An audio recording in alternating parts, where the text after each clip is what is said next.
You know, the fact that we are managing to bring people from all over the world, you know, and we're doing this virtually, and we're all trying to make sure that our different programs will work.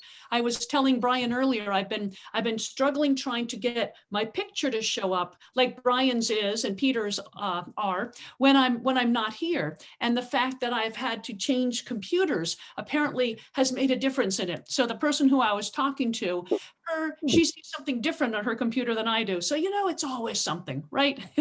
we Absolutely. plunge ahead and make it all work. So yeah, Brian, I think that we are looking like most of our folks are here. All Darren, right. I'll say I will monitor the room to make sure that the students join, so you don't have to do that. Thank you very much, Peter. Excellent.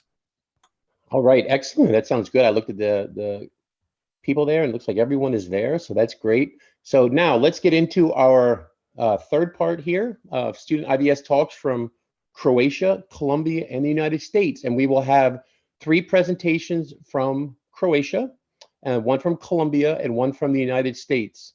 So I will pass it over to our lead chair for this session, Dorian Janney, and I will stop sharing and take it away, Dorian. That sounds good. Let me come over here, go to share, and let me just wiggle things around a little bit to make sure that I'm in presenter mode. Of course, these things always disappear. Present. And present from beginning. All right, so it is truly a great pleasure to be able to have students and teachers presenting live with their International Virtual Science Symposium projects that they were able to complete absolutely incredibly, I think, during the global pandemic. So against all odds, they were able to do these amazing research projects. I want to give you a little bit of information about where they're going to be presenting from. Because we are a global community, I think it's really nice to see it geographically and then also get a little bit of information culturally about where different people are presenting from.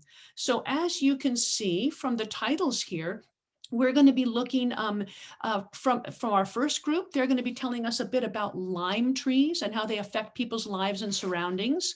Then the second group from Croatia will tell us about the linden trees and be doing a comparison of data from a city park globe station. Then we'll be looking at our final Croatian school. They'll be telling us about how to save parks and plant trees.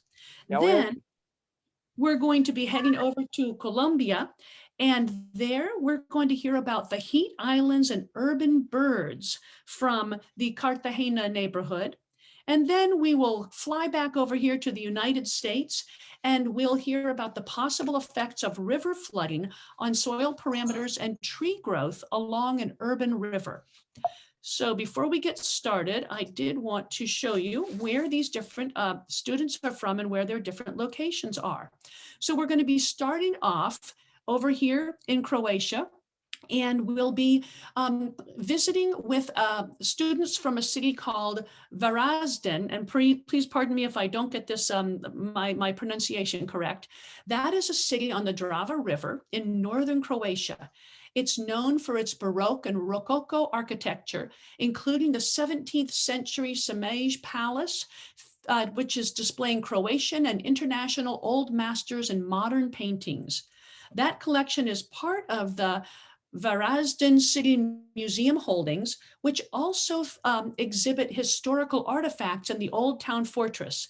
And the Lisek Tower is the only surviving part of the old city walls.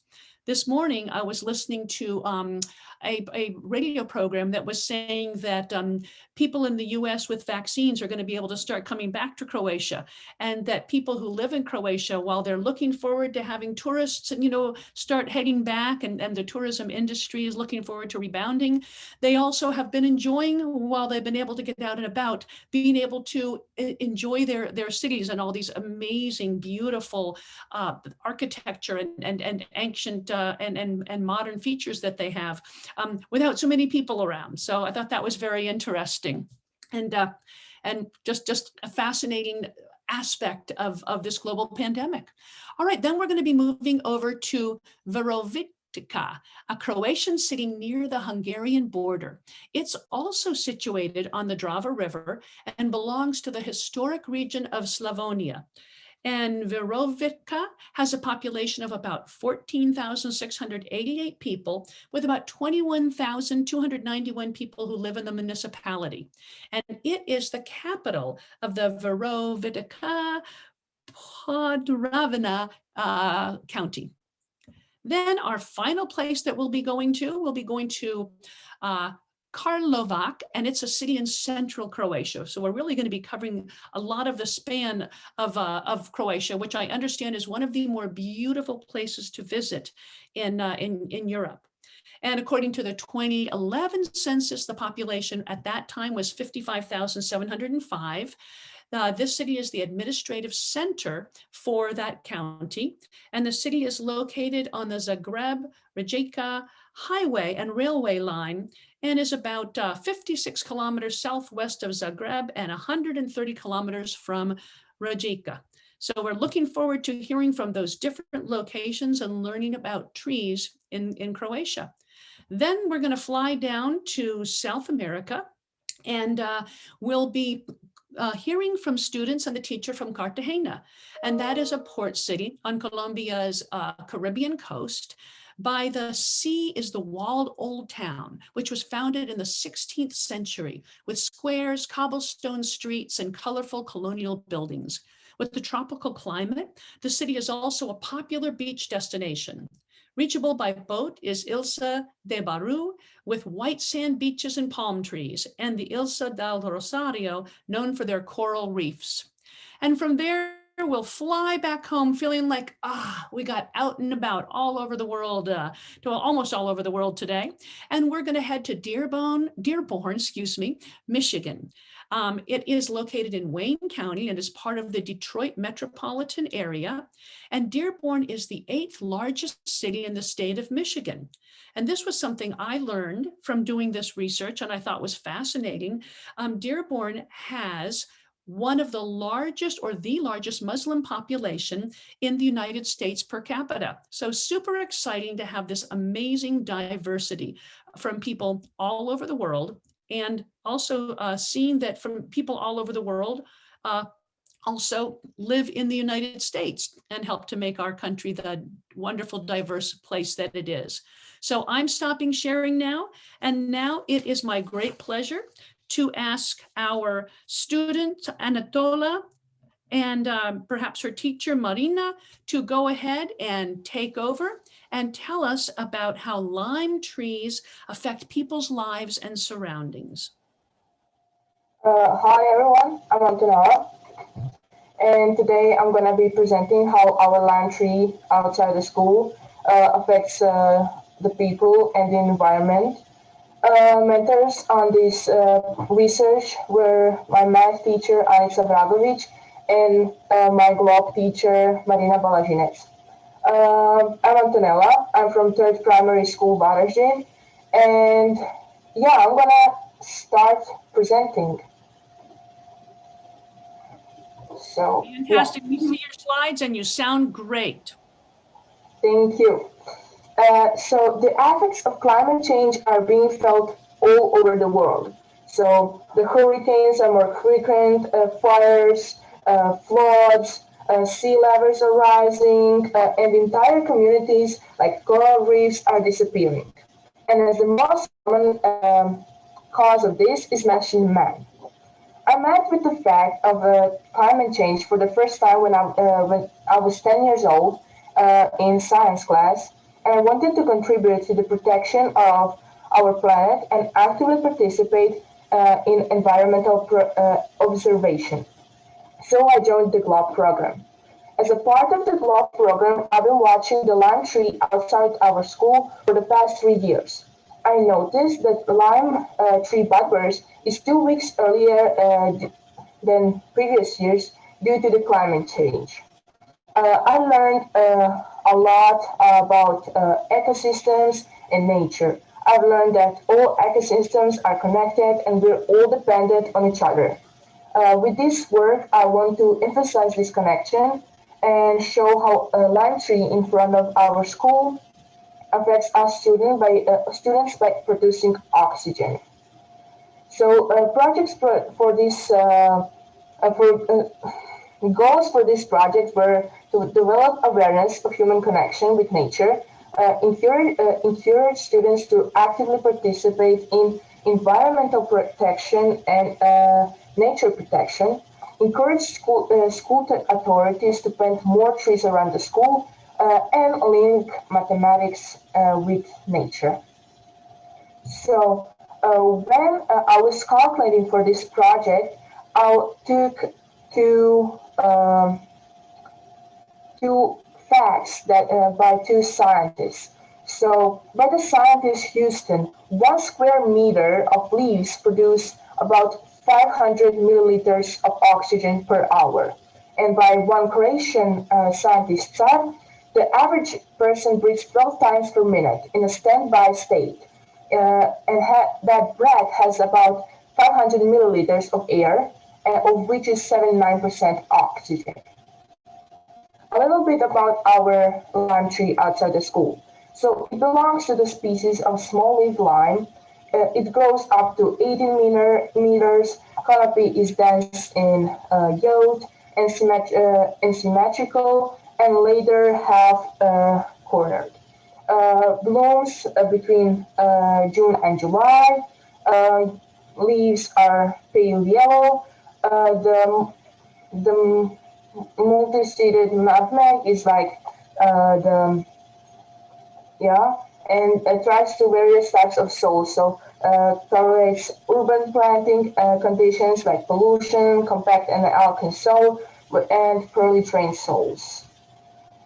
So questions I asked myself while doing this research was how much lime tree produces oxygen in 1 hour, day, and a year, and how much oxygen does the average person breathe in 1 hour, 1 day, and in 1 year. So in order to calculate how much oxygen our lime tree produces in an hour, I took one leaf and calculated its surface by using millimeter paper, and I calculated that the surface of that leaf is 42 centimeters square. Then I used the wire cube with volume of 2.2 decimeters on third and counted the leaves in it. I counted the 16 leaves. Then I calculated the volume of, I imagined the canopy of our lime tree as a cone by using the protocol of height measurement of the tree with a clinometer, and I calculated that that cone is about 2,400 decimeters on third.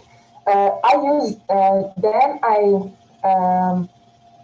supplied that volume with the volume of the cubes to get an approximate number of leaves on a lime tree, and I got that we have 174,569 leaves on our lime tree. From this data, I calculated how much lime tree produces oxygen. So one leaf produces 2.1 milliliters of oxygen per hour. In 1 hour, a whole lime tree produces 367 liters. In 1 day, that is 8,808 liters, and in 1 year, that is 3,214,920 liters. Then I calculated how much oxygen does one person need.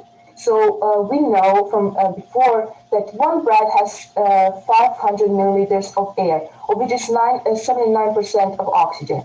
That is 395 milliliters of oxygen per breath. In 1 minute, there is 12 breaths. That means that in 1 minute, we inhale 4,740 milliliters of oxygen. In 1 hour, that would be 284,400 milliliters of oxygen. In 1 day, that would be 6,825,600 milliliters of oxygen. In one year, a year that will be a really big number of 2.5 times 10 on 9 liters of oxygen. As I was doing this for my school and my surroundings, I took how much people there are in my school. So there are 434 people in my school, including students and employees. So our school in 1 hour needs about 123,429,600 milliliters of oxygen per hour. In one day, that is 2,962,310 liters, and in one year that is 1.08 times 10 9 liters of oxygen, which is a lot. In conclusion, and in theory, it is necessary to plant 336 lime trees in our schoolyard. I know that is not possible and we cannot plant that many trees. But I hope that this project will encourage school authorities to at least plant 2 to 3 trees around the school so we can be closer to nature. I also hope that other schools in Croatia follow our uh, follow our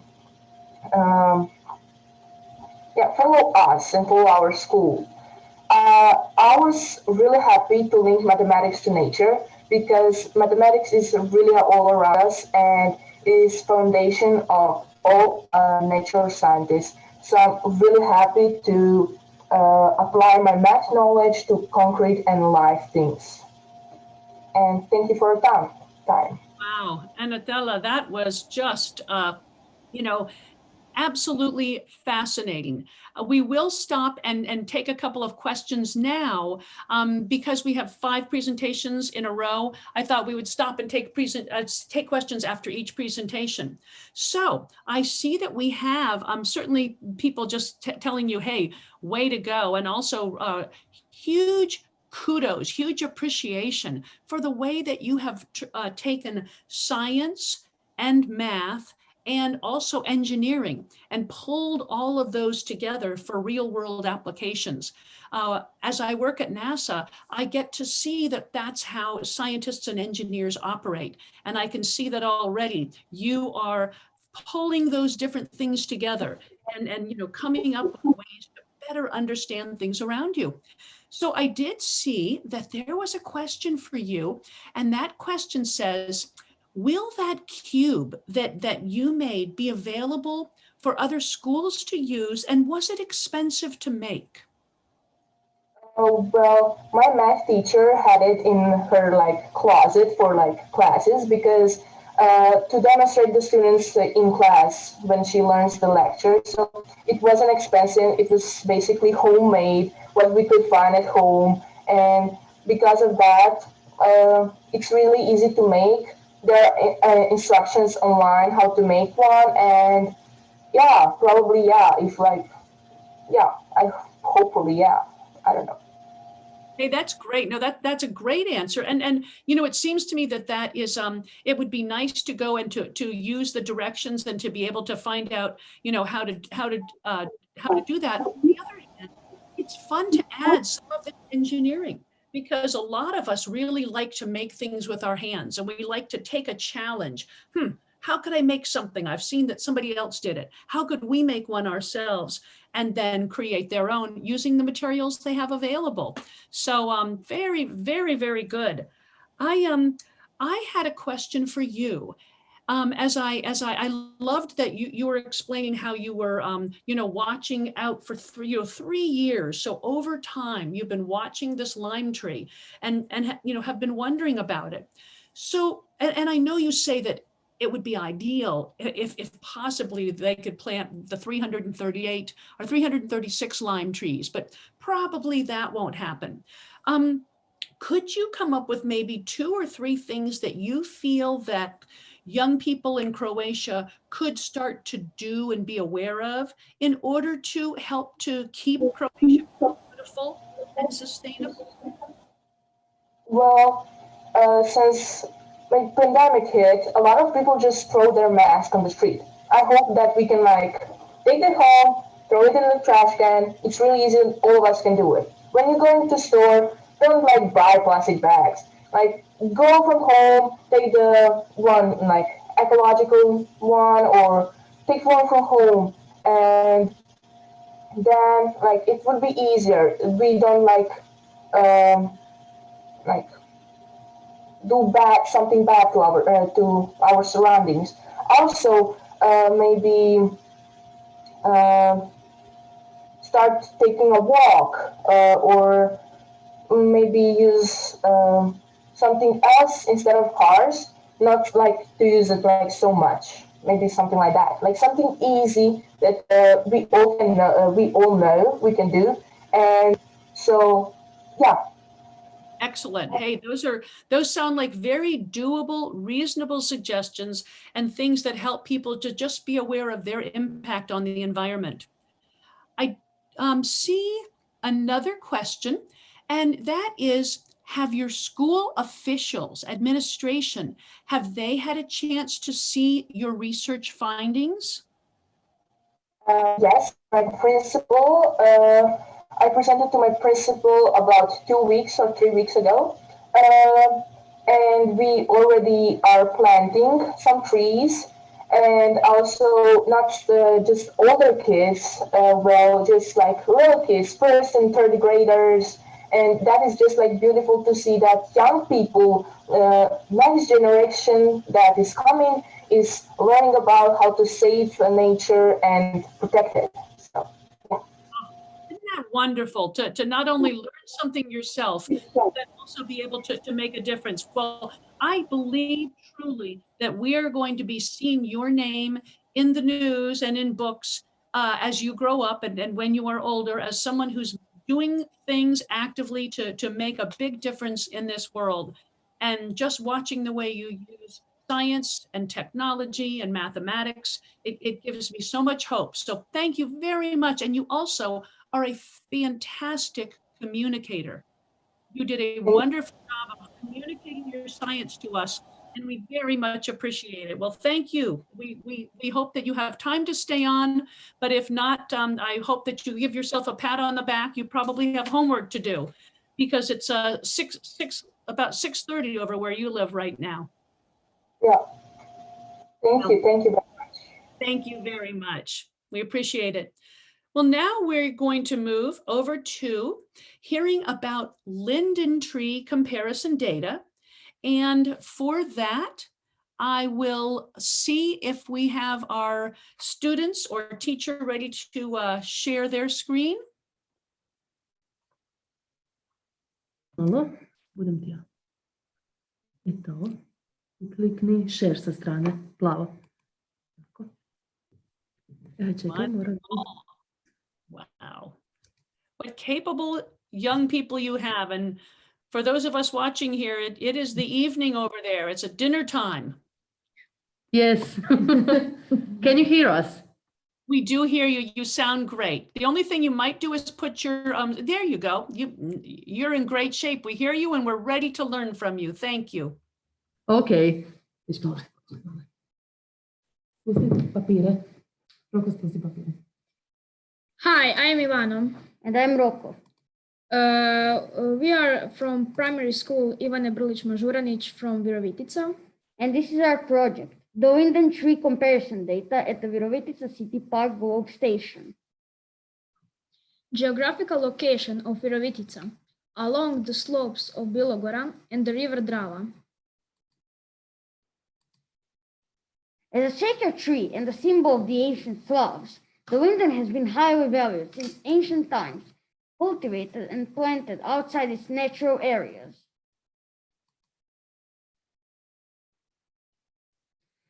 At the Virovitica City Park, students and teachers involved in the Globe program at the Globe Station have been conducting tree surveys since 2012.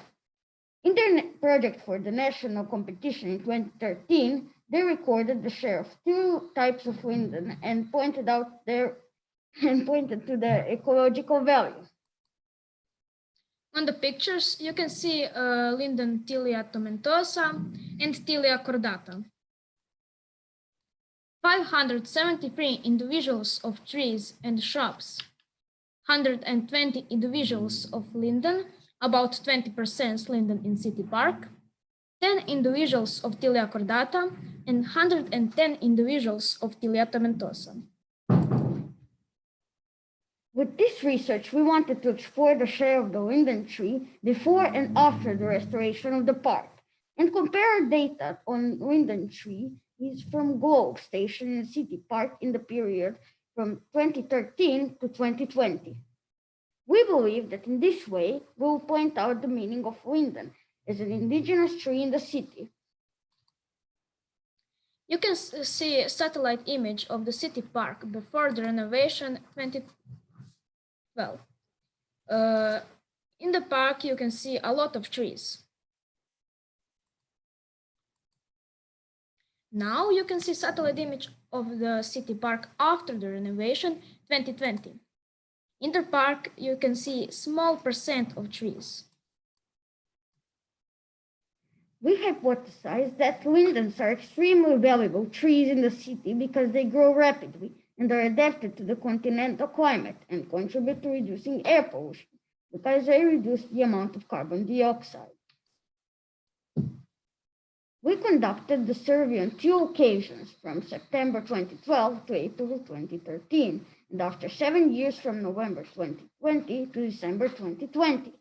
The chest diameter of the trees was determined according to the GOAL protocol, and the amount of carbon according to the instructions from the lecture by Magistrate of Science Marina Grcic, how to calculate the amount of carbon in an area, preparatory materials for the GOAL project, carbon cycle.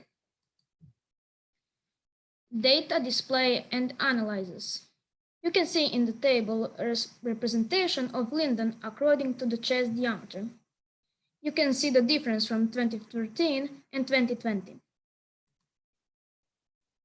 It can be seen that while lindens were not present in the park until the park was renovated and newly planted, young lindens by 2020 after the park renovation make up to 68% of the total number of species of 40 recorded linden trees in the park. Of the 15% of 19th century linden trees with a chest diameter greater than 100 centimeters, only 2 trees remain. Now it is 4% of the linden trees in the park.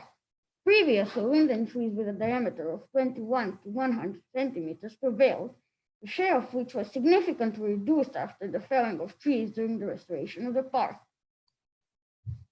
According to the 2013 census, the condition of trees was marked with healthy trees, diseased trees, damaged trees, and diseased and damaged trees. Most lindens of both species were healthy. In relation to the total number of individuals, sick and damaged lindens were equally represented. On the left side here, we see a diseased tree. As you can see, it's barren, it doesn't have any leaves. On the right side, we can see a damaged and diseased tree, which is the same one as the left, but it's broken in half. We estimate the amount of carbon where the mass of the tree was calculated according to the formula.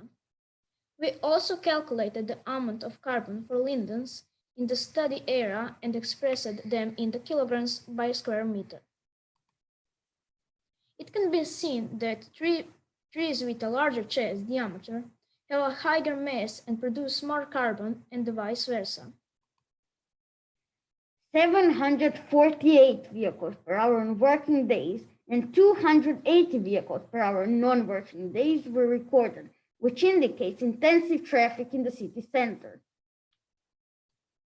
Because trees bind carbon dioxide in the process of photosynthesis, and there are linden trees near roads, they contribute to reducing air pollution. So as you can see, we need trees. We concluded that during the reconstruction of the city park after 2013, the number of small town Tilia cordata and the silver linden trees, Tilia tomentosa, decreased significantly. Of the 79 linden trees, only 13 trees remain.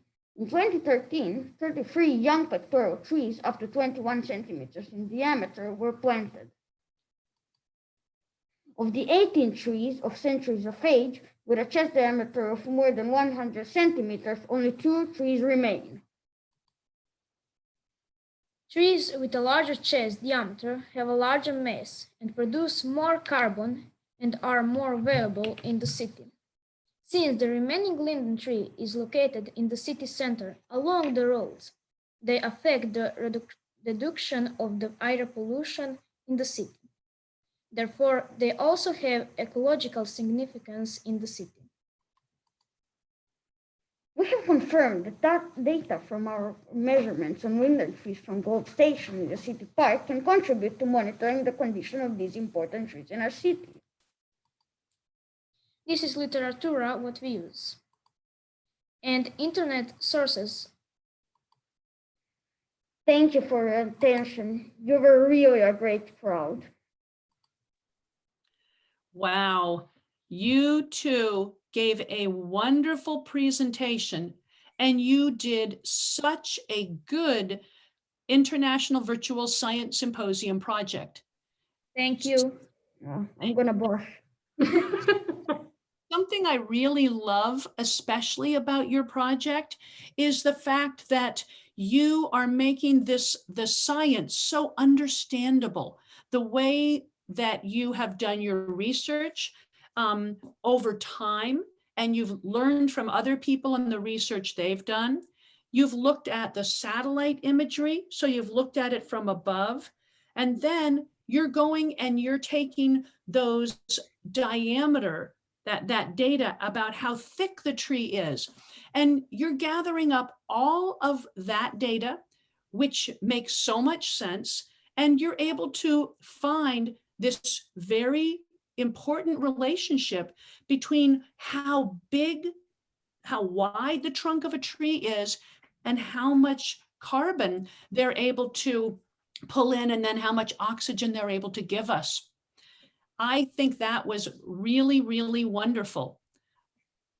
I attended a talk last week from scientists who study this sort of thing, and they were presenting exactly what you said and how important it is to make sure that we don't just cut down old trees and put in new trees, because when we cut those old trees down, we're losing these nice big volumes of trees that are pulling in that carbon.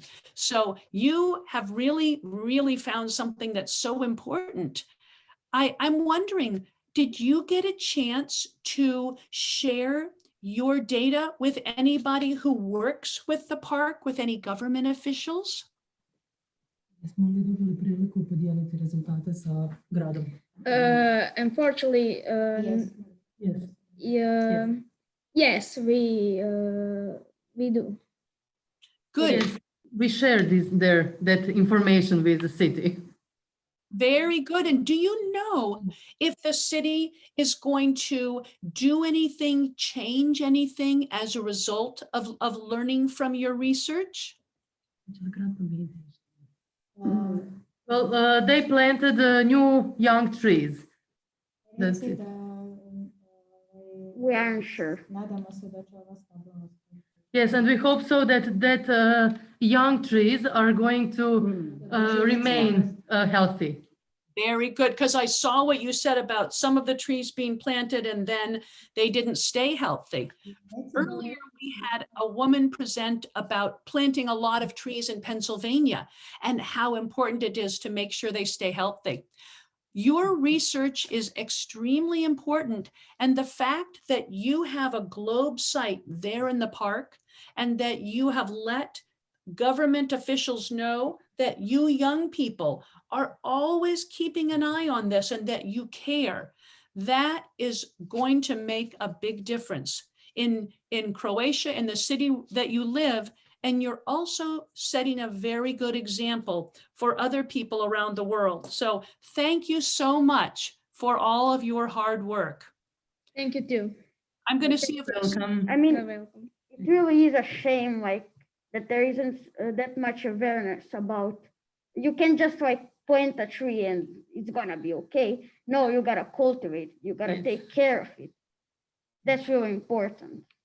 You are We so are hoping, yes, that the city is going to take care of those trees this time. And another thing you did is you learned about linden trees, and you learned that those are native to where you live. Because something we've learned over time is that it's so important to keep native trees in their environment. Sometimes where I live in Maryland, if somebody tries to plant a tree that's not really grown here, maybe a palm tree or a different kind of a tree, it won't do so well because it's not meant to be here. So we have been working on learning what trees used to be here, what trees should be here, and having those native trees in our area. So thank you for doing that. Your research is very important. Is there anything else you want to add before we move on to our last Croatian school? Yeah, I mean, like bringing in a new tree and destroying another one might completely ruin an ecosystem. You know, it's a fickle thing. You are absolutely correct. And I like that you're learning these things, and now you're sharing this with people from all over the world. And they can hear about what you did at your school and think that sounds like a really good idea for where I'm living, in my school, in my area. And they can come away and hopefully take advantage of that. So thank you so much. We appreciate it. And I hope you now get a chance to have your dinner. Yes, we will. We Thank will. you. Thank you. Bye. Thank you. Take care. Well, our last Croatian school, and then we of course have two more schools, is now we're going to hear how to save parks and plant trees. I think we have a lot to learn from these schools in Croatia, helping us to better understand how they have been able to work so hard to keep their country one of the most beautiful countries to visit in all of Europe, maybe in all of the world. So without further ado, we're going to be hearing from Dubovac Elementary School, and we see your slides. You might go ahead and put them into present mode, and then we'll see them full screen. And of course, I'll wait till that looks great. And I'll wait till I hear you talking before I turn myself on mute, so I can let you know we can hear you. Hello, we are Globe students from Dubovac Elementary School in Karlovac, Croatia. I'm Mia. I'm Bruno. And I'm Carla. Welcome. We hear you great. I'm going to go ahead and mute. Thank you. Our project is called Save Parks and Plant Trees. At the time when we are raising students for sustainable development and environmental protection, it was important to conduct the research on the importance of planting trees and preserving green spaces in cities. This project was designed and presented by the students at the Globe State Project competition in Zagreb 2019 and was awarded. The aim of research was show the importance of preserving parks in Karlovac and to raise public awareness of the need for planting trees after construction works. This picture shows one of our park in Karlovac, and this picture shows one urban areas. These were our methods of work. The study was conducted according to the Globe protocol. About 20 students were measuring and then comparing measurement results. We measured the current air temperature in the hot and warm days with cloudiness less than 50% and 13 p.m. We measured the surface temperature of the sunlit grassy surface, the sunlit asphalt surface, the shaded grassy surface under the two different trees with an infrared thermometer. We measure and determined the three species, spruce and birch. These were hypotheses. The current air temperature on warm and hot days with cloudiness less than 50% is always lower than the surface temperature of a sunlit grass surface. The surface temperature of the sunlit asphalted surface on warm and hot days with cloudiness less than 50% is always at least 5 degrees Celsius higher than the surface temperature of the sunlit grass surface. The surface temperature of a sunlit asphalted surface on warm and hot days with cloudiness less than 50% is always at least 10 degrees Celsius higher than the surface temperature of the grassy shaded place under the dishes and evergreen tree.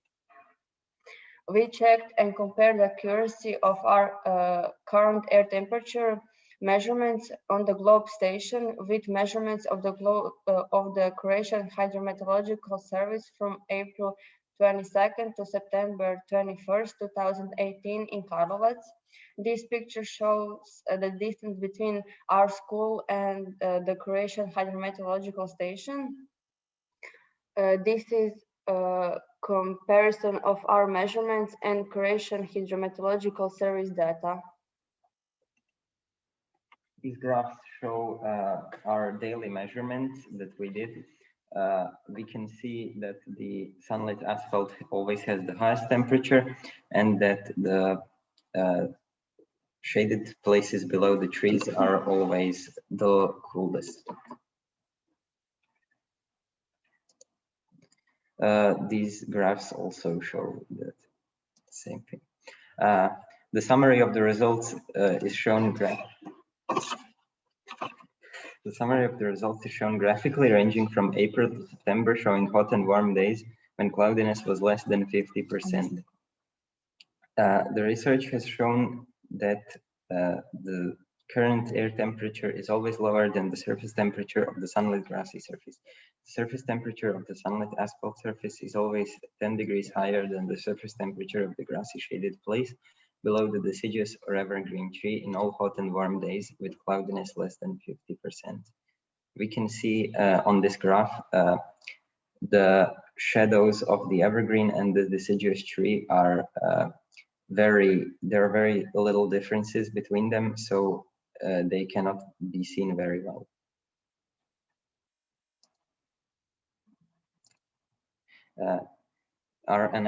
We analyzed the data, and this is what we noticed. Differences in the surface temperature of sunlit asphalted surfaces and sunlit grassy surfaces are usually less than 5 degrees Celsius in April and May when solar time is shorter and there is less solar energy. For summer days, the differences between the surface temperature of sunlit asphalted surface and sunlit grass surface is less than 5 degrees Celsius. We assume that it's caused by dried and thin vegetation during summertime. Surface temperature can also be affected by other factors, soil moisture, which we will investigate in further research. These are the sources that we used in our research. These are our activities after the State Globe Competition 2019. We planted trees.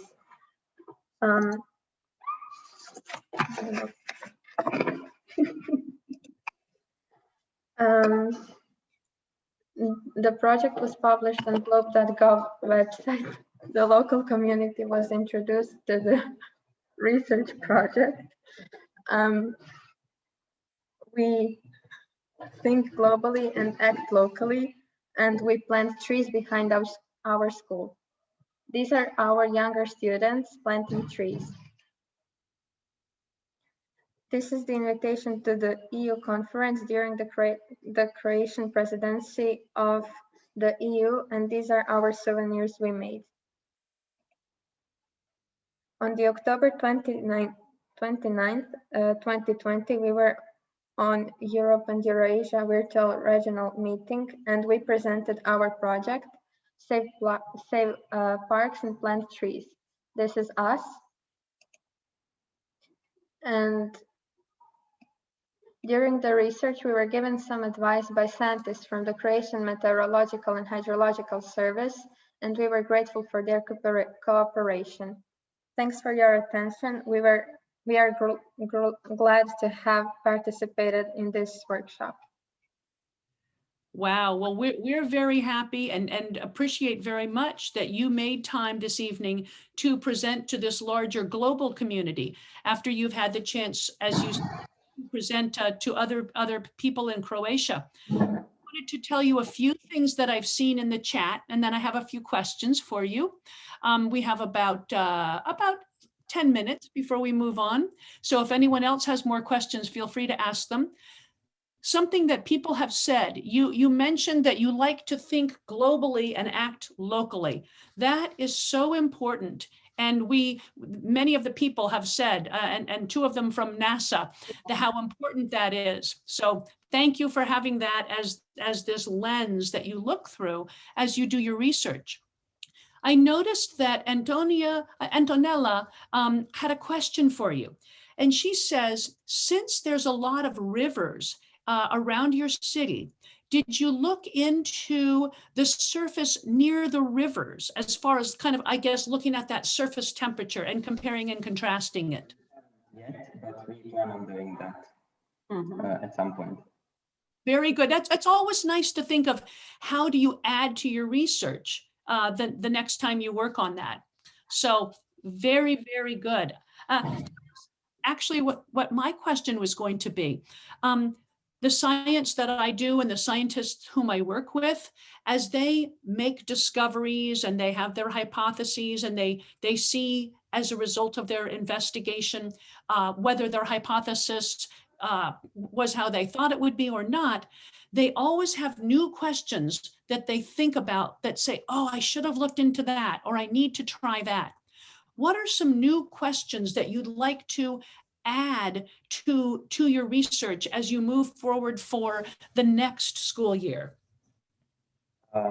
Well, we said in our presentation that humidity could possibly affect the temperatures, and we are looking into investigating that further.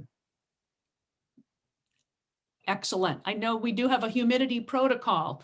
That sounds like that would be a very important one to add.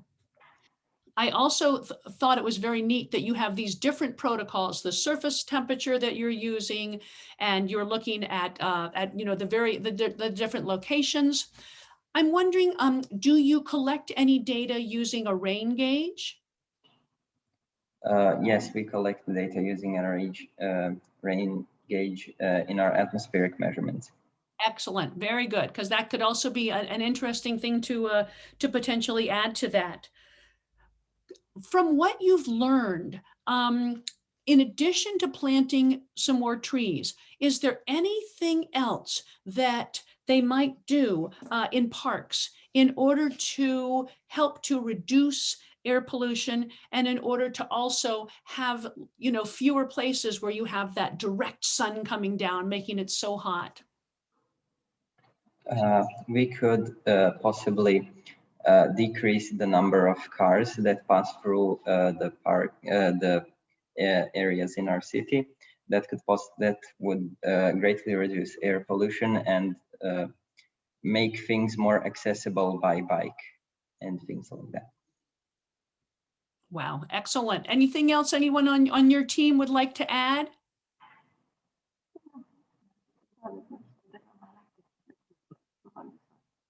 Well, you did a great job. I hope you'll take a chance to look at the chat box and see how many people just gave so many kudos, gave such positive responses to the work not only that you've done, but the other two schools. So all three of these schools in Croatia, we can see why it is that friends of mine who live in Europe will go and take their campers and go camping all the time in Croatia and say what a beautiful place it is and how wonderful it is you recognize that and your stakeholders for ensuring that it stays that way.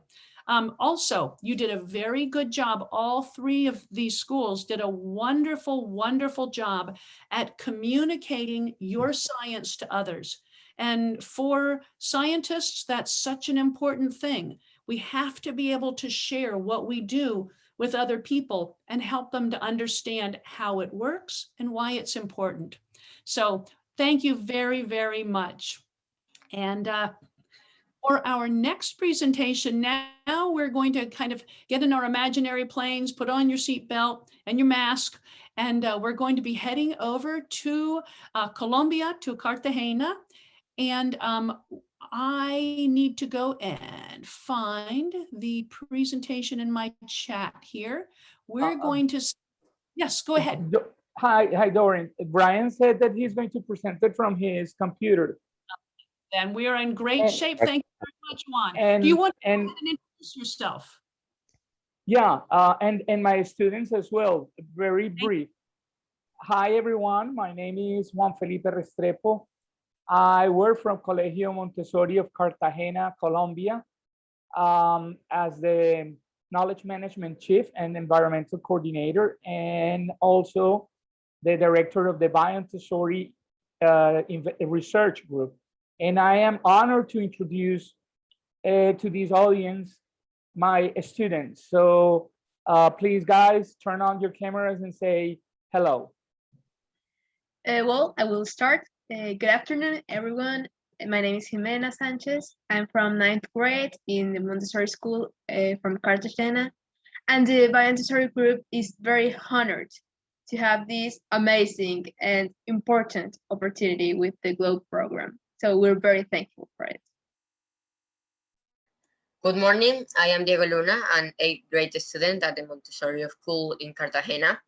I am a researcher and photographer for the Montessori group, and I am very, very happy to be able to be in this wonderful project. Thank you. Good morning, or well, good afternoon. Can you hear me? Yeah, very well. My name is Jaime Pinto. I'm an investigator and a researcher of Montessori of this group, and I'm excited to be here. Thank you all. Thank you. Good afternoon. My name is Lito Porto. I'm part of Montessori's group, and I'm in 9th grade. Very happy to be here right now. Welcome. Okay. Now we can go ahead with the presentation. All right, let me go ahead and share it right now. Thank you, Brett.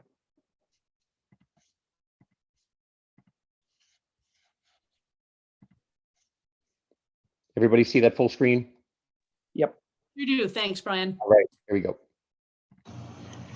Greetings from the Montessori School of Cartagena. My name is Jimena Sanchez. Let me introduce my classmates of the Montessori group, Diego Luna and Lito Porto. In this opportunity, we will present to you the results of our project titled Heat Islands and Urban Birds Population, Las Cities and Roman Park, Cartagena, Indias. We developed this project concerning 2 GLOBE campaigns, Trees Around the Globe and Heat Island Effects.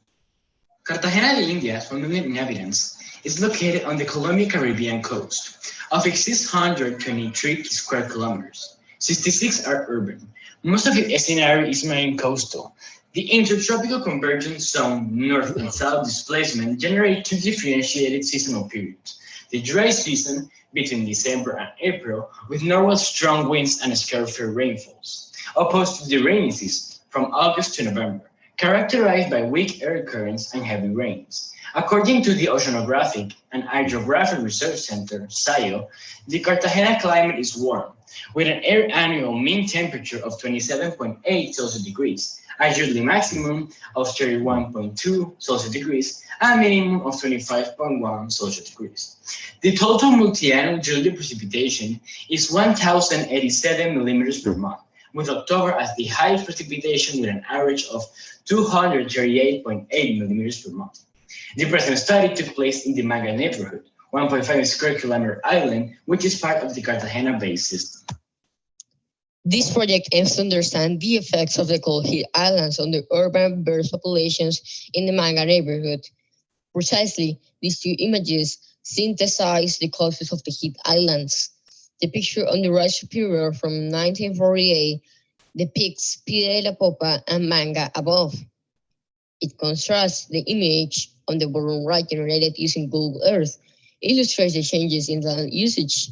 It shows the landfills that had happened through the last 80 years. On the right, the picture shows the monthly mean temperature anomalies 1940 upper left, and 2020 left inferior, obtained from the website main NASA data. A temperature anomaly is a variation from the average temperature, positive or negative, over a certain period, day, week, month, or year. According to these images, the variation among the monthly mean temperature for the surface temperature, NASA's skin temperature in January in the city of Cartagena. This slide shows the heat island effect.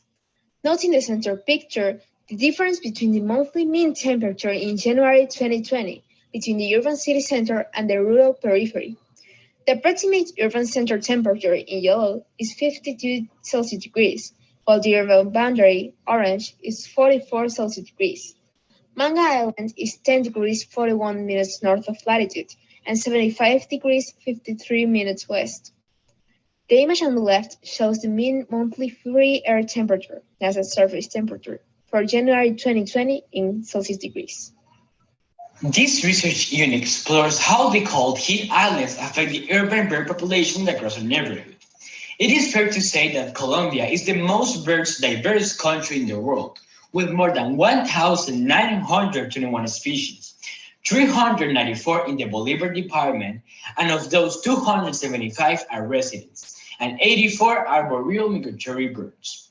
This research unit aims to understand the anthropogenic effects on the coastal ecosystem in our area that cause that year after year the number of birds lessens in our park and green zones. According to the bibliography consultant, the combined effects of the high temperatures, urbanism, noise, traffic, and contamination drives birds away. So the group set the following research question. What is the effect that the cold heat islands exert on the terrestrial and aquatic urban bird population in Manga neighborhood, La Ciudad and Roman Park during the dry season? We followed the methodology described below. First, organization and planning, bibliography research and protocol revision. Second, baseline and bibliographic research. Third, field trips and information register to verify the current states of the phenomena in urban cities. This year, due to the pandemic, only our teachers and the leader team and oldest member of our research team, Jaime Pinto, went out to perform bird inventories, trees height, and superficial and free air temperatures measurements to diagnose the phenomena based on the analysis of our data and secondary data. The group set 9 30 by 30 meter quadrats with an abundant vegetation and crossed by paved streets within these two parks, and left one with no vegetation as a control. The group also measured geographical coordinates for each quadrat and using Google Earth perimeter the vegetation area. Using the Global Survey app and the tools Clouds and Trees, the group measured the trees' height and the meteorological conditions in the study zone. We did 2 5-day campaigns, the first one in December 2020 and the second one in early February 2021, measuring during solar midday the surface temperature, using the infrared thermometer and the free air temperature, using the alcohol thermometer. During the afternoons, the group did the stationary counts of birds in 3 out of 9 randomly picked quadrats twice during 15 minutes, taking care of no recounting.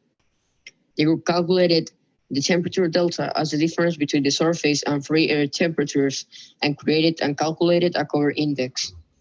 The average tree height in the 30 by 30 quadrat by the area covered by trees. Using Yamovi statistical software, the group calculated the Pearson's correlation index between pairs of variables. Using satellite data regarding the study area, we could establish 1980 and 2020 January monthly average free air temperature. Finally, the 1940, 1960, 1980, and 2020 free air temperature monthly average anomalies. This slide, some of the project outcomes highlight the calculated 5.21 Margolef diversity index for this sector of our neighborhood, which is high and good. Also, it highlights the dominance of the fruit eaters and grain eaters birds, associated with trees, fruits, and seeds, and the scavengers, like the vultures, soaring birds that depend on the ascending warm air currents. In these graphs, Markov diversity index and free air temperatures show a negative relationship, as does the number of functional groups versus the free air temperature. Nevertheless, a striking result is a positive relationship between the temperatures delta and free air temperature. The heat transfer from the ground to the air promotes the warm air ascending currents. It generates and attracts the surrounding birds and explains the positive relationship between these two variables. It is to say that Markov diversity index involves the number of individuals as the number of species, and the higher the number, the more diverse an ecosystem is. These graphs show the effect of the combined impact of the average height of the trees in meters and the vegetation area in square meters, the cover index in cubic meters. Consequently, a negative relationship between the cover index and the free air temperature as with the surface temperature and temperature delta. These results confirm the beneficial effect of tall leafy trees as temperature regulators. As conclusions of this investigation, the investigation results shed light on the overarching questions of both campaigns, the heat island effects, and the trees around globe. Trees present in the study area are primarily dry tropical forest native, favoring birds attraction, highlighting the pink trumpet tree, the cabalash tree, Suminango, Madras thorn, or Manila tamarind, and some other introduced species such as mango and the rubber plant. We demonstrated through this project that non-natural surfaces, like cement and concrete, increase the free air temperature and the surface temperature, exacerbating the heat island effect. And increasing the free air temperature does not favor the presence of birds, nor their diversity. The heat islands will bring, in middle term, a biodiversity loss, with awful consequences to the nearby ecosystems and the index of the quality of life and habitat of the people.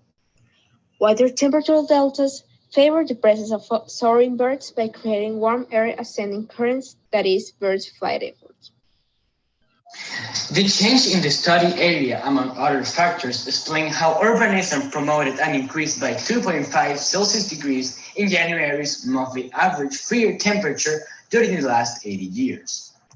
It was extremely useful to value that result from multiplying the average tree's height and the vegetation area in the 30 by 30 quadrant. This investigative unit called it the cover index. We understood the combined effect of the tree's height and the shade they produce. This parameter allows us to see the forest canopy as a volume that buffers and regulates the biotic and abiotic conditions in the ecosystem. Cover index in cubic meters equals the average height in meters by the vegetation cover area in square meters. This project contributes to the Sustainable Development Objective. Number 11, Sustainable Cities and Communities. Number 3, Good Health and Well-being. Number 13, Climate Action. And number 15, Life on Land. As final considerations and recommendations, we strongly recommend reforesting the city using dry forest ecosystem native species and avoiding the introduced species Indian lilac Azadirachta indica. We urge the authorities to materialize the delivery of the District of the Plot of Land of the old municipal public companies, where the city can build a park with all the urban planning recommendations for the enjoyment of the community. We sincerely express our gratitude to all the organizations and people who helped us make this project possible. Bibliography. On behalf of the Montessori group of the Colegio Montessori of Cartagena, thank you very much. Wow, that was just yet again super, sorry, moving my little screen up here. You know, super challenging or cheese with the fast. Good old words. Love it. It's all good. Hey, that's another example of extremely important research that's being done, and you know, bringing up this whole idea of the urban heat island, having us better understand what our urban heat island is, and the fact that, you know, they certainly, you know, do exist. And as one of you said earlier, you know, climate change is real. This is not a drill, folks. This is really happening. You did a fantastic job. I loved the idea of making the quadrants and going to those quadrants and, you know, doing those two observations and investigating exactly the kind of species that you had and how many. That was wonderful. Also, the way that you realized that the importance for the birds of heat as it rises, and having them be able to ride on the thermals, if that is important to the bird's ecology. Just really fabulous work. I hope you'll look in the chat and see that you have a lot of very, very positive remarks for your team. Again, a great job of presenting. Many of us have found that it is helpful to use movies and to use those to present in these days when we're trying to juggle so many different ways and different bandwidth issues that we have. So I did have a question. Well, one thing I wanted to just say, not a question. I love how you took different roles in this team. That is really important. I know how you said one was the photographer and another had this job and another has this job. That's a part of the way that we operate as scientists as well. Because if everyone's doing the same thing, or we don't communicate and collaborate, and coordinate, then it doesn't get done very effectively. So really, really nice work. And it was nice that you mentioned these different roles that you have. So my question is, after you have done this research last year, do you have any ideas for, and I see that Peter Falcon is asking the same thing. Do you have any ideas for continuing your research into the next school year? Well, I would like to answer this question.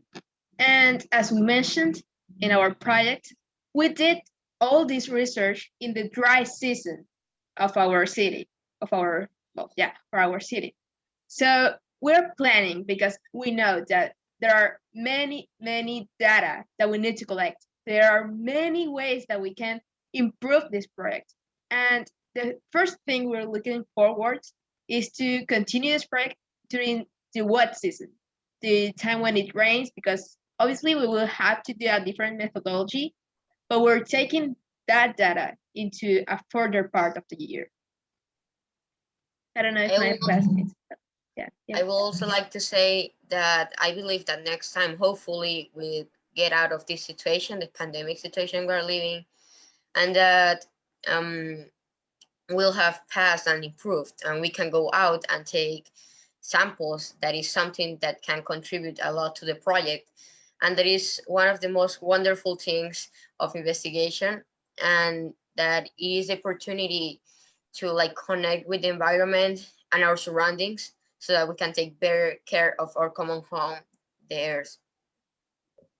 I want to say that, well, it's important to take data, but we have too many data of the dry season. So we were talking, or I don't know, 2 weeks, 1 week ago, about how we can improve this situation and this project.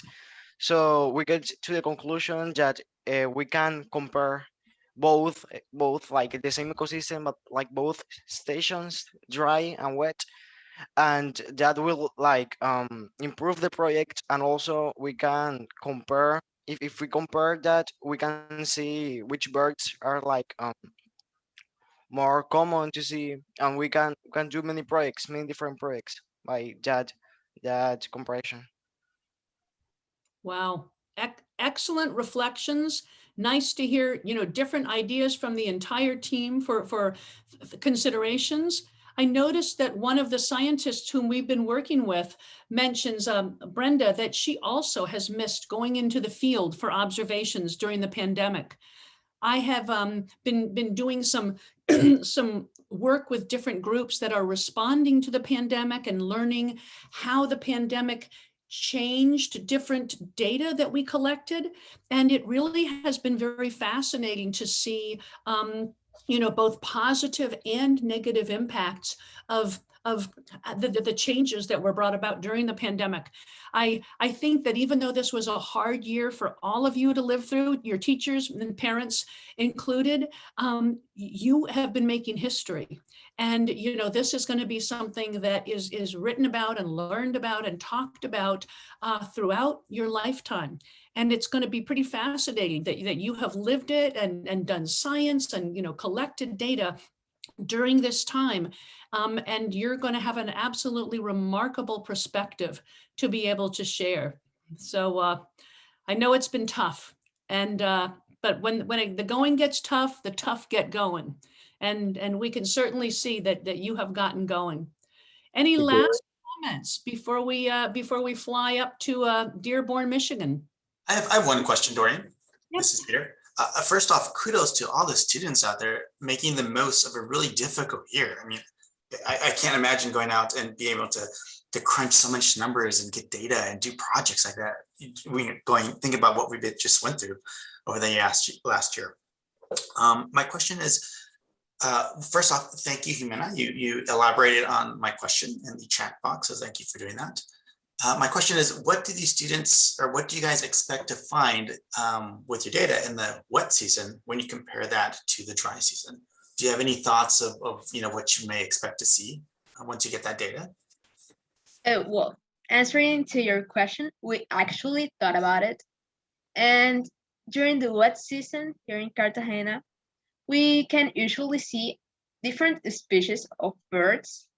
And we kind of are expecting to have a slightly different freer temperature, because the wet season really changes how you feel the air, how the temperature is, how the temperature is manifested on the floor, on the trees.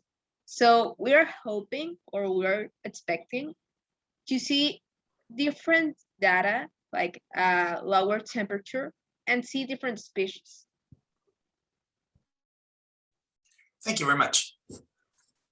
Very, very interesting. And something I've been thinking of as you've been talking, and from my view where I sit in my home office, where of course now I've sat for the past year, I have the view of several trees and a bird feeder. And I was thinking I will have to start doing something like trying for 5 minutes each day to just do a little count, or not a little count, do a count of how many different birds I see on the tree. I have noticed, being here throughout the seasons, and we experience very different seasons here in Maryland, that we have different kinds of birds. So thank you for stimulating my ideas too about some research that I can be doing, during these pandemic times, and even as we're moving out of them. Well, thank you so much, and I'm excited now to introduce our final group, and that is going to be, we're going to learn about the possible effects of river flooding on soil parameters and tree growth along an urban river. That's been another really interesting thing. Most of these projects that we have been listening to today, actually all of them during my session, have been in urban areas. So really, really fascinating to be moving around the world and hearing about that. And so Dr. Johns and her students, if you would like to take control, you are more than welcome to. Hello. Greetings. Hello. I'm not Dr. Johns, it's just my initials. But anyways, it's so nice to see everyone out there and to hear about all of the great research that you're doing. That's one of the things that I think we enjoy most about Globe, is the chance to make friends and hear about what other people are doing. So anyways, welcome to Dearborn Heights, Michigan, and my students will pick up from here.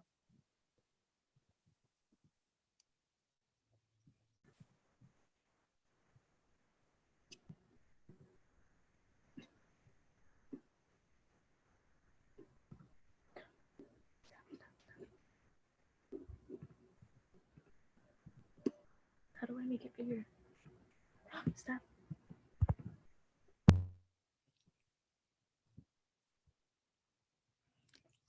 I'm so sorry. We're very patient, and we're not in any rush. So take your time. I had the same issue on my end. Trying to find the present button.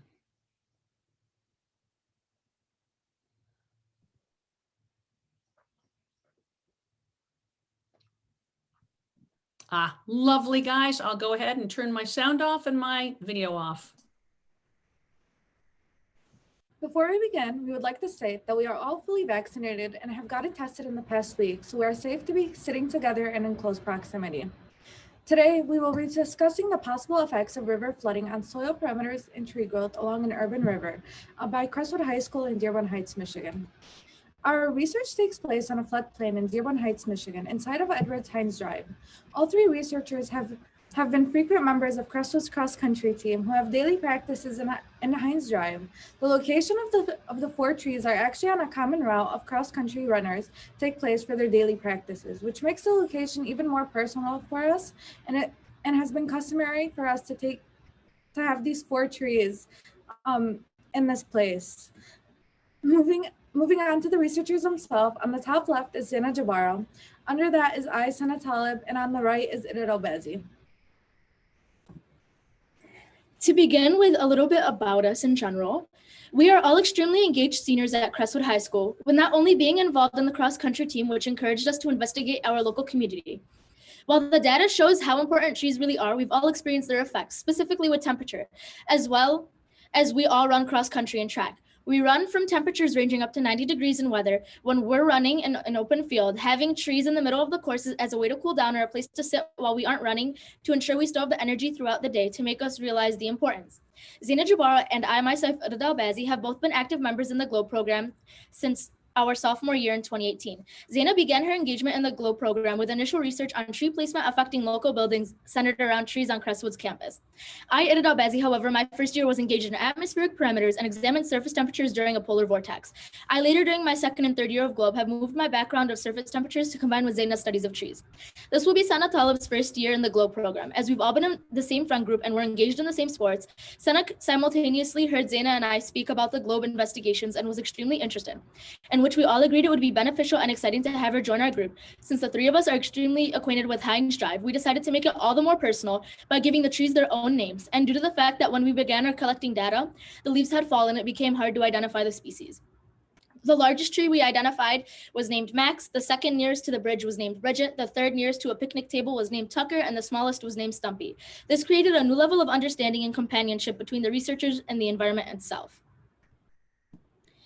Moving on to the background, seasonal flooding is an expected occurrence along many river systems in Michigan. However, recently, Michigan has been experiencing an increase of intensity in rainfall events that have only occurred every 50, 100, or 500 years, making this an unfamiliar situation. Majority of the Rouge River watershed has become paved over and is now impermeable, which was developed for housing and other industries. Due to the lessening of permeable surfaces, a great deal of runoff during storm events does wind up in the Rouge River. Now, if you take a look to your right, this is summer flooding that took place in the summer of 2020 along the road that parallels the middle branch of the Rouge River. This was near the location of where the soil samples and the tree observations were made.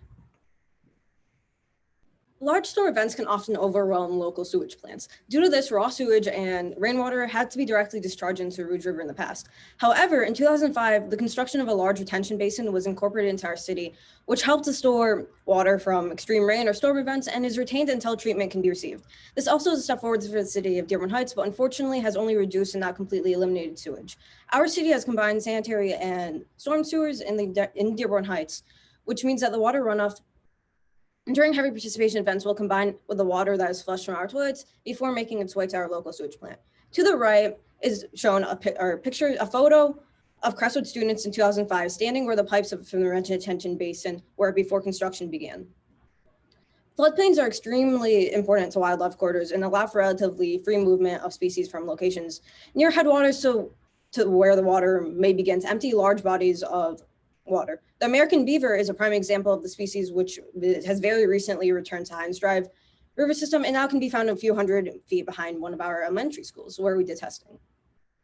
As you can see from the right to the right of the photos, the increase of water quality has encouraged many native animals who were formerly retired or removed from the area to return. From this, we created our initial research questions. How does soil pH in a floodplain vary due to proximity to a river? How does soil particle density have any relationship to soil compaction? What relationship exists between sediment size, soils, and tree growth in a floodplain? And lastly, how does air temperature affect soil conditions? Now look into the photo on the right. It's a photo of a visible evidence of erosion due to heavy precipitation and flooding. From this, we created our null hypothesis. Large canopy cover does not reduce air temperature when compared between under the canopy and the control outside of the canopy. And proximity of tree location has no correlation in decreasing or increasing pH levels due to leaching and weathering. Lastly, particle density does not vary along floodplain gradients. The equipment used within our experiment is shown in our slides. On the top left is the Kenson Industries 50-meter tape, which was used in order to get the 50 feet away from the trees in order to collect heights. So on the top right is the forestry diameter English steel diameter tape, which was used to collect diameter. Sundukilometer was used in order to collect heights, and the Pasco weather device was used in order to collect weather temperatures. A Kenson Industries 50-foot tape was used to measure 15.37 meters from the base of the tree. A sundukilometer and the Globe Observer app were both used to collect heights of trees. A clinometer and the Globe Observer app were both used in order to ensure accuracy for height measurements. And tree heights were taken by all of the members of our groups, a total of 3 times each. And the densitometer was then used in order to collect canopy cover, which was to view the effects that they may have had on the environment around the tree. Now, being able to go through all of that, we can now discuss our results. Looking at table 1, it is shown that canopy size is effective when being compared to under canopy air temperatures and air temperatures taken outside of the canopy, which we also name the control. The visualization and heat reduction is physically noticeable within the graph, as tree 4 had the largest percent of canopy cover with about 83.5%, while also having the largest difference in temperature of canopy versus control with a difference of approximately 7.3 degrees Celsius. Due to floodwater on 8/21 when examining table 2, examining tree 4, with not only being the tree with the closest proximity to the Rouge River and the lowest elevation, it was also heavily affected by visible leaching of the soil. The pH read at 6.2, which may have been lower due to acidification. However, on 8/25, the pH read at 7.2 due to a possible decrease in weathering and leaching. So therefore, we cannot solidify a solid conclusion on soil pH without further examination and testing. This also refers to table 3 as well, since it is trial 2 of it. Similar to the figure before, most pH readings throughout stayed consistent and matched along trial number 1. Therefore, we were able to establish a directly proportional form that the higher water elevation causes pH to decrease due to possible acidification, which can alter soil to be alkaline and vice versa. Moving on to table 4, within the figure, tree 3 has the lowest particle density with the exceptions of 8/20. Noted that it was a rainy day. While other trees present an average particle density, which may likely correlate with moderate soil porosity and soil compaction. However, tree 3 having unusually low particle density does alter the soil, which may cause a decrease in porosity and compaction. In table 5, each soil particle density was less than 1 degree in difference compared to trial number 1 for particle density tests. Therefore, the conclusion is deemed the same. Now, moving on to the discussion, for our null hypothesis, our first null hypothesis was rejected as large canopy does in fact reduce air temperatures when being compared to the control. However, for pH levels and particle density, our data suggests that we can possibly reject our null hypotheses. But due to our limitations, that cannot be fully concluded since we weren't able to repeat our laboratory tests multiple times. Now, moving on to the conclusion, it was discovered that air temperature and consistent rainfall affect the strength of altercation caused by possible leaching and soil parameters. When warm fronts occur, warm air rises and condenses into a broad series of clouds. Therefore, soil pH is more likely to decrease over a period of time due to possible acidification, which may cause leaching from the persistent precipitation. Although in dry periods of time, since leaching is to be less intense, it may cause soil pH to be neutral, which was concluded in our research. However, due to not being fully educated on all soil parameters, the data collected and examined for particle density is to be taken as an estimate rather than a precise scientific conclusion. The location of the trees under the canopy and outside the canopy, also known as the control. These parameters being air temperature were just collected by the Pasco weather device system for consecutively 10 minutes. Canopy size effectiveness, tree height, soil pH, and particle density were also conducted as well. Being able to move on to the research limitations, how unfortunately it would have been ideal for us to do a month's analysis rather than a week, but this also being a limitation due to COVID-19 restrictions, adding that the visual learning and unpredictable availability of in-person combined effort. Unfortunately, due to this, we had to cut down our trials from 3 to 2. Be that as it may, the time period of data collection be minimal, creating a decline in academic accuracy and precision. The data collected still may be used to predict the following trends. Comparing trees of multiple species in a river fluctuating ecosystem does help create clarification between the effects of each tree must endure, deeming valuably critical to the local wildlife and habitual vegetation. Moving on to future possible research, it is valuable to note that the shade from streamside vegetation in the region can be helpful in moderating river temperatures. This may prevent excessive warming of the river during summer months, including that it would be considerate to study wood and debris in the river for future studies as it encourages aquatic wildlife. Information on particle density is also valuable for estimates of other soil parameters such as porosity, air-filled voids, settling rates of particles and fluids, and nutrient transportation. All parameters conducted are proportionally correlated but cannot be confidently concluded and will be considered for future conducted research on soil parameters. To conclude, we'd like to thank our advisor, Mrs. Diane Johns, for assisting us throughout this project and helping to supply the necessary materials with whom we would not be able to accomplish as much as we did without her. We'd also like to thank Mrs.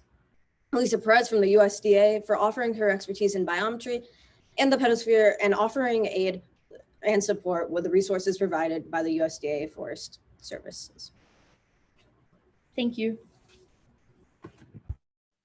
Wow, thank your team. Absolutely fantastic. And I hope that you'll take a couple of minutes to see some of the information that was in the chat. And I'm going to ask you a couple of questions that came from the chat. One thing I wanted to say that was kind of neat was many people thought that was really cool that you give the trees names. And I was happy to hear that too, because I also name the trees in my yard. And it's just kind of, I know what species and genus they are, but it is just kind of an extra nice thing to be able to do.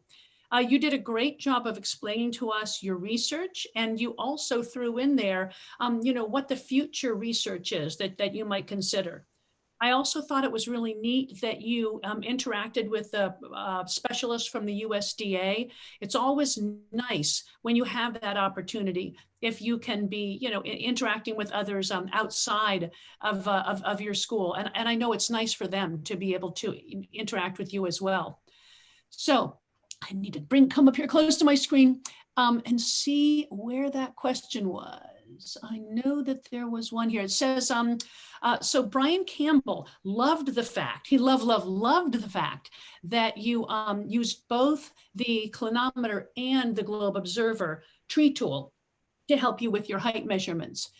So he said, did you notice any big tree height measurements, any differences for the same tree when you use those two different ways of measuring?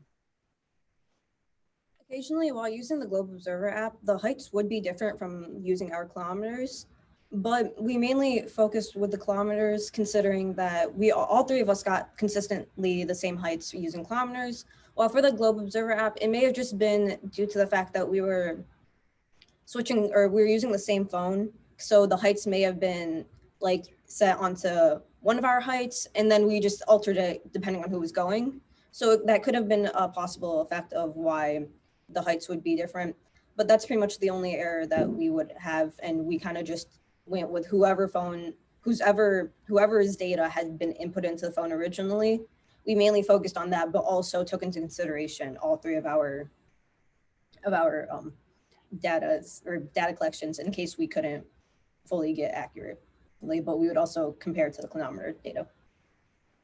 Yeah, that definitely makes sense for sure. Because there's a setting on the app where you can, if you have a different observer on the same device, you can go into the help section and change that. But I'm glad you recognized that without actually going into it. So thank you for that explanation. Very, very interesting. I also thought it was wonderful that you are on the cross-country team and that this happens to be a place that you go by regularly. And as a result of having that interaction with this location, it raised questions for you. That's often the best kind of science, is when you observe something and then you wonder why or how or what, because of course, that's what science is all about. Let's see. I see there's something saying, will these posters be posted online? So what you do to see all of these presentations, and if you'd like to add any comments to any of the student presenters, you just go to the Globe program website and go to where it has community, and you go to the International Virtual Science Symposium. And then from there, you'll go on to the 2021 Virtual Science Symposium, and you can put in, there's all kinds of different ways to filter that information. So lots of great information up there on the website, and you can see all of the different projects that we featured today, because these were ones that we found as a result of their having been shared through the International Virtual Science Symposia. So thank you so very much. And Brian, I'm going to turn it over to you now, because I don't see any other questions other than to just say, hey, way to go, everybody. Thank you for allowing us to do this fabulous travel, and also get a feel for the fact that our world, while we have a lot of problems that we've identified and a lot of concerns, we are in really good hands with our next generation, watching the interest, the level of information and ability that you have. So thank you so much. All right, thank you, Dorian, and thank you to all the presenters today. Before we do a wrap up, I am going to jump back